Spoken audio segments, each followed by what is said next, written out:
screaming in pain and sorrow. In legend and in fact, it is known as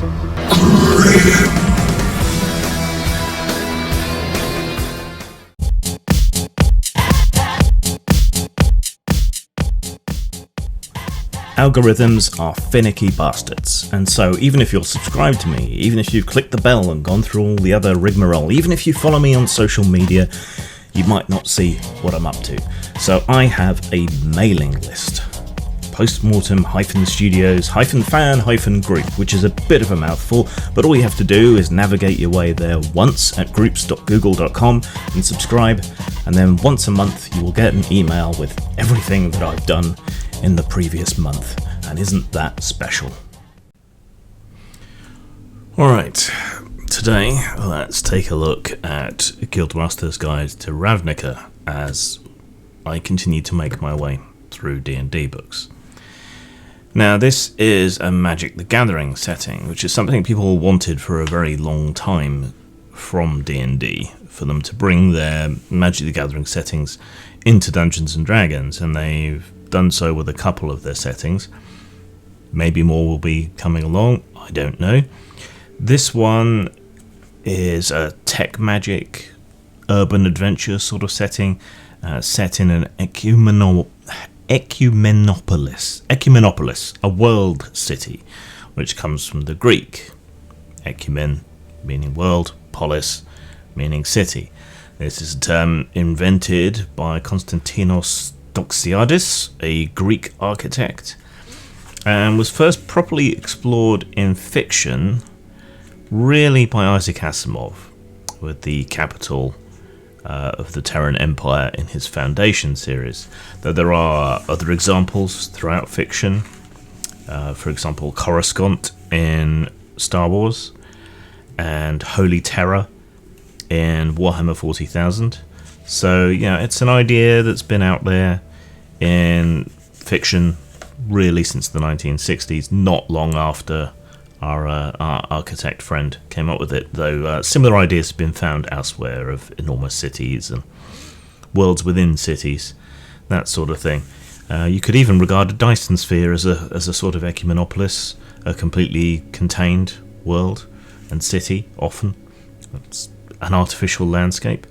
It's an idea that I've dabbled around in some fiction and some one-off games called The Infinite City, and it does present certain problems and practicalities that you really need to make the setting hang together in any real way, shape or form. For example, if everything is urban, everything that can be city, is settled and covered in buildings and so on, then where does all the food come from? You know, window boxes and roof gardens are only going to supply so much, and the sheer amount of urban landscape is going to cut down on arable land. In Asimov's Foundation series, the capital of the Terran Empire is fed by very limited amounts of home production, though there used to be more, growing monocellular life forms for food, yeast farms essentially. They massively exploited their oceans, such as was left. Of course, pollution is another issue you have to worry about. But in order to be sustainable, the capital required 10,000 huge starships full of food every single day.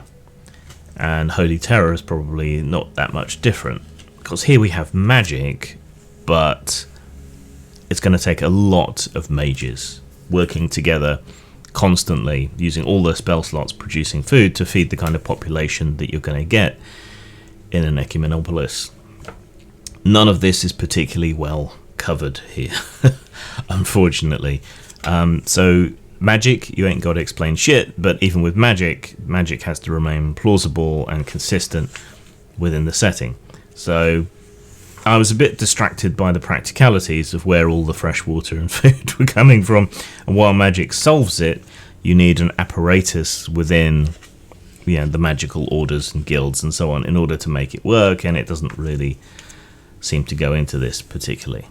So, Ravnica is a bit of a departure for a D&D setting, but not enough. In place of nations, you have guilds. Guilds control different amounts of areas, but it's more like your membership of your guild transcends your geography. It's more important than your geography. This does complicate matters for having players who work across the different guilds, or from multiple guilds. You can kind of hand wave it away the same way you do most stuff in D&D where there's a conflict and it comes down to the characters. But nonetheless, it's a bit of a tricky thing to overcome. Now, being a Magic the Gathering setting and me not being a Magic the Gathering player, I can't speak too well to the accuracy of it, to the lore, but from a tabletop point of view, Ravnica is new and therefore isn't as lore heavy, doesn't have as much history and past hanging over it as, say, the Forgotten Realms or Greyhawk or Blackmoor or any of the old incredibly lore heavy settings. And as such, this book, whereas a lot of the other setting books haven't felt like enough, feels more like enough to be getting on with to start with. So that's good. The guilds in the setting are more than just guilds. They're bound by pacts with magical lore. It's essentially contracts that hold together the piece.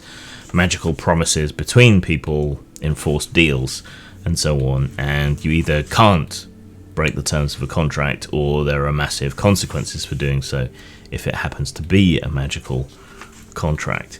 Now, this is interesting, helps overcome some of the issues that I've mentioned, and gives a whole new dynamic, meaning that the game is probably, and the setting are probably best suited to kind of politics and intrigue, spying heavy sort of ideas. That's what the setting really lends it to, and it does contain some more magitech and biothaumaturgy and so on that could easily be imported into something like Eberron, or if you have a magitech heavy setting like I do for Tabletopless, you'll find a lot more useful in here. Guilds have access to particular things, they have particular characteristics and aesthetics, and it's presented kind of as another option. Nationality, those kind of loyalties don't really come into normal D&D for the most part, but here your loyalty to your guild, the character of your guild, the support you can expect from your guild, the backup you can expect from your guild, these are all rather important things. So that's interesting to have an additional expansion and something you could take back to D&D if you wanted to make nationality or membership of various secret societies or group sponsors, group concepts. These are all kind of transferable from one thing to another there. So the guilds kind of are like nations, but within this singular city. But the presentation of the material in Guilds of Ravnica doesn't really evoke the ecumenopolis. Sure, you've got stuff set in urban settings, but you don't really get to see the grand sweep of the city, or its alleys, or its day-to-day life. I mean, these would be complicated and expensive pictures, I suppose, showing marketplaces and so on. Of course, as I'm saying this, you do see some images like that. But the urban nature of the setting, for me, just doesn't really come through in the art that's presented or the descriptions that are presented for the most part. There are a few standout pieces of art that are different, but you also lose a lot of detail because they've gone very much for this sort of muddy style. They might have evoked the setting a bit better if they'd done some black and white blueprint, almost architectural drawings, sketches of the city as if someone was observing. That would be a far better way to reflect the setting, in my not so humble opinion. So it's an urban adventure without truly creating an urban sensibility, and there are wild spaces where the wilds are taking back from the city, and there are groups within those aspects of the setting in opposition to the way the setting is constructed and the way it's going, such as the Gruul, Gruul, who are an interesting counterpoint to the sheer inevitability of the city in some way. There's a group called the Simic who aren't really explored enough. They have biothaumaturgic cyberware, have altered their bodies in various ways. It's a nice idea, but there just aren't enough options in the material present in the book to make them really feel like this is something that